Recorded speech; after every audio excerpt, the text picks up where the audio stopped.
Hello friends, नमस्कार। हमारे YouTube channel college education में आप सभी का स्वागत है।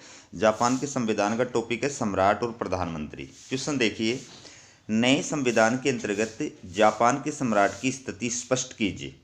तो नए संविधान के अंतर्गत जापान के सम्राट की स्थिति को निम्न बिंदुओं द्वारा स्पष्ट किया जा सकता है।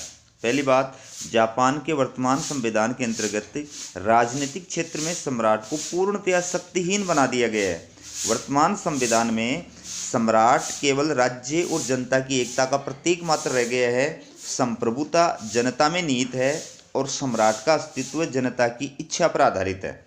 दूसरी बात, सम्राट की स्थिति पहले दैविक थी जिसका मानवीकरण कर दिया गया है। तीसरी बात, नए संविधान में सम्राट शासन का अध्यक्ष न रह करके केवल राज्य का अध्यक्ष है। तो जापान का जो वर्तमान संविधान है वो 3 मई 1947 को लागू हुआ था। उससे पहले जापान का शासन जो है वो मेजी संविधान के माध्यम से संचालित होता था और मेजी संविधान में सम्राट ही शासन का सर्वेसर्वा होता था, वही वास्तविक शासनाध्यक्ष होता था, उसी के पास में संपूर्ण शासन की शक्तियाँ प्राप्त थी। लेकिन अब वर्तमान संविधान में क्या कर दिया गया है, सम्राट की स्थिति को मात्र एक संवैधानिक प्रमुख के रूप में स्थापित कर दिया गया है। अब वह राज्य करता है, शासन नहीं करता है। अगला क्वेश्चन है, जापान में सम्राट पद का महत्व बताइए। तो यद्यपि नए संविधान के अंतर्गत सम्राट का पद शक्ति का पद न रह करके केवल संवैधानिक अध्यक्ष का पद ही रह गया है। अब सम्राट शासन का प्रमुख न होकर राज्य का प्रमुख है। लेकिन आज भी जापान में सम्राट के पद का अत्यधिक महत्व है। आज भी सम्राट को देश की जनता से बहुत अधिक नैतिक शक्ति, श्रद्धा तथा सम्मान प्राप्त है। जापानियों का अपने सम्राट के साथ ऐसी भावना का संबंध है जिसे मापा नहीं जा सकता है। सम्राट जनता की हृदय एवं मस्तिष्क में आज भी राष्ट्र का प्रतीक बना हुआ है। तो जापान में यद्यपि वर्तमान संविधान के द्वारा सम्राट की जो शक्तियां हैं, अधिकार है, उनको समाप्त कर दिया गया है और अब उसको एक मात्र संवैधानिक प्रमुख बना दिया गया है, ठीक है। लेकिन उसके बावजूद भी जापान के अंदर आज भी सम्राट के पद का बहुत अधिक महत्व है, बहुत अधिक प्रभाव है। जापान के लोग जो हैं वो आज भी सम्राट को प्रेम करते हैं, सम्मान करते हैं, उसके प्रति श्रद्धा रखते हैं। अगला क्वेश्चन है, जापान में सम्राट के पद का औचित्य बताइए, यानी वहाँ पर सम्राट के पद को बनाए रखने के क्या कारण है। तो पहला कारण है ऐतिहासिक संस्था और जनता की श्रद्धा का केंद्र होना। दूसरा है जापान की जनता का रूढ़िवादी होना। तीसरा है जापानी सम्राटों की निरंतर सराहनीय भूमिका होना। फिर है सम्राट जापान की एकता का प्रतीक होना। फिर है संसदीय लोकतंत्र में संवैधानिक प्रधान की आवश्यकता होना। तो इन कारणों से जापान के अंदर आज भी सम्राट का पद जो है वो बना हुआ है, उसको समाप्त नहीं किया गया है। अगला क्वेश्चन है, जापान के सम्राट की विधायी शक्तियाँ बताइए। तो जापान के सम्राट को विधायी क्षेत्र में निम्नलिखित शक्तियाँ प्राप्त हैं। पहली, डाइट का अधिवेशन बुलाना।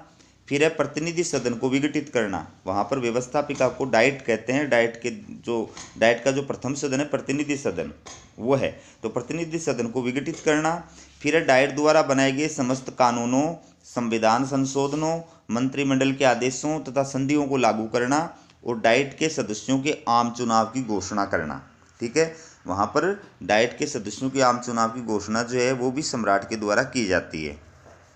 अगला क्वेश्चन देखिए, जापान के सम्राट की कार्यपालिका शक्तियाँ बताइए। तो जापान के सम्राट की कार्यपालिका शक्तियाँ निम्नलिखित हैं। पहला है डाइट द्वारा मनोनीत व्यक्ति को प्रधानमंत्री पद पर नियुक्त करना। फिर है प्रधानमंत्री की सिफारिश पर मंत्रियों, न्यायाधीशों और महत्वपूर्ण पदाधिकारियों की नियुक्ति करना। फिर है राजदूतों और मंत्रियों की शक्तियों एवं प्रमाण पत्रों को प्रमाणित करना। फिर है सम्मान सूचक उपाधियाँ प्रदान करना। फिर है अपराधियों के दंड में परिवर्तन यानी क्षमादान को प्रमाणित करना। अगला क्वेश्चन देखिए, जापान के सम्राट और ब्रिटिश सम्राट के मध्य दो असमानताएं बताइए। तो पहली, ब्रिटेन में सम्राट की शक्तियों को परंपराओं के आधार पर सीमित किया गया है, जबकि जापान में सम्राट की शक्तियों को लिखित संविधान द्वारा सीमित किया गया है। दूसरा, ब्रिटेन में सम्राट मंत्रियों को प्रोत्साहन देने, चेतावनी देने और परामर्श देने का अधिकार रखता है।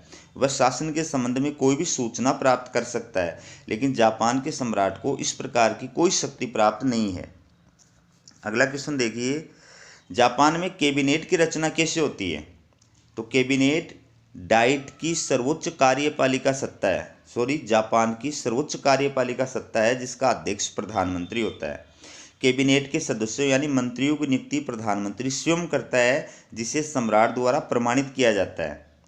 फिर है कैबिनेट के सभी सदस्यों मंत्रियों के लिए डाइट का सदस्य होना आवश्यक नहीं है, डाइट से बाहर भी मंत्रियों की नियुक्ति की जा सकती है। जापान में कैबिनेट की सदस्य संख्या संविधान द्वारा निर्धारित नहीं की गई है। अगला क्वेश्चन देखिए, जापानी कैबिनेट की विशेषताएं बताइए। तो जापान के नए संविधान द्वारा स्थापित मंत्रिमंडलात्मक शासन व्यवस्था की निम्न विशेषताएं हैं। मंत्रिमंडलात्मक शासन व्यवस्था मतलब कैबिनेट, तो इसकी क्या क्या विशेषताएं हैं। पहली है राज्य के अध्यक्ष सम्राट का मात्र औपचारिक प्रधान होना। दूसरी है शासन संचालन की वास्तविक शक्तियां मंत्रिमंडल में निहित होना। तीसरी है प्रधानमंत्री का नेतृत्व। चौथी है कैबिनेट डाइट के प्रति सामूहिक रूप से उत्तरदायी होना, यानी डाइट है विश्वास प्रस्ताव पारित करके कैबिनेट को पद से हटा सकती है। और राजनीतिक सजातीयता, राजनीतिक सजातीयता का मतलब होता है कि मंत्रिमंडल का जो निर्माण किया जाता है वो एक ही राजनीतिक पार्टी के अंदर से किया जाता है, एक ही दल के मंत्रिमंडल में सदस्य होते हैं। अगला क्वेश्चन है जापानी कैबिनेट की अनूठी विशेषताएं बताइए। ऐसी विशेषताएं जो केवल जापान की कैबिनेट में ही पाई जाती हैं, जो उसको विशिष्ट रूप प्रदान करती हैं। पहले ये भारत और ब्रिटेन में जहां कार्यपालिका की समस्त शक्तियां सिद्धांततः सम्राट और राष्ट्रपति में निहित हैं, जबकि जापान में कार्यपालिका शक्तियां कैबिनेट में निहित की गई हैं। दूसरा है ब्रिटेन और भारत में मंत्रिमंडल सम्राट या राष्ट्रपति का माना जाता है, जबकि जापान में प्रधानमंत्री को कैबिनेट का अध्यक्ष माना जाता है। तीसरी, जापानी संविधान के अनुच्छेद 66 के अनुसार प्रधानमंत्री तथा सभी मंत्रियों के लिए सिविलियन यानी असैनिक होना अनिवार्य है। चौथी है जापान के सम्राट को प्रधानमंत्री की नियुक्ति में स्वविवेक के प्रयोग का अधिकार नहीं है, जबकि भारत और ब्रिटेन में राष्ट्रपति और सम्राट को प्रधानमंत्री की नियुक्ति में कुछ विशेष परिस्थितियों में स्वविवेक के प्रयोग का अधिकार होता है।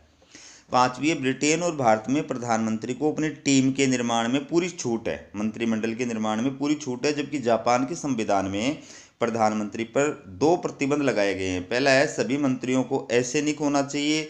दूसरा है अधिसंख्य मंत्री डाइट के सदस्यों में से चुने जाने चाहिए। अगला क्वेश्चन देखिए, जापान के कैबिनेट की कोई 5 शक्तियां तथा कार्य बताइए। तो डाइट द्वारा बनाए गए कानूनों को निष्ठापूर्वक लागू करना, राज्य के कार्यों का संचालन करना, सभी राष्ट्रीय एवं अंतर्राष्ट्रीय प्रश्नों पर विचार कर नीति निर्धारित करना और उसे डाइट से स्वीकृत करा करके लागू करना, मूर्त रूप प्रदान करना। फिर प्रशासन संचालन के लिए आवश्यक दिशा निर्देश जारी करना, बजट तैयार करना और उसको डाइट के सम्मुख रखना।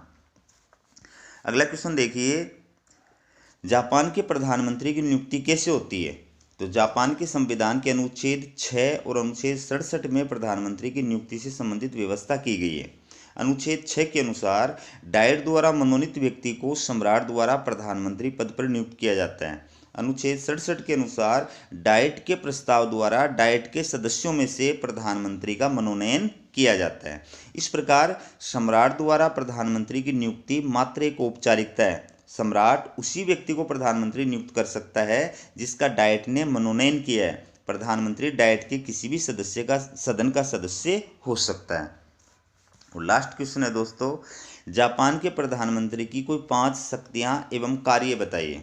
तो कैबिनेट का निर्माण करना और मंत्रियों में विभागों का वितरण करना, सरकार के सभी विभागों की निगरानी करना और उनमें समन्वय स्थापित करना, अपने राजनीतिक दल का नेतृत्व करना, महत्वपूर्ण पदाधिकारियों की नियुक्ति करना और डाइट के नेता के रूप में कार्य करना।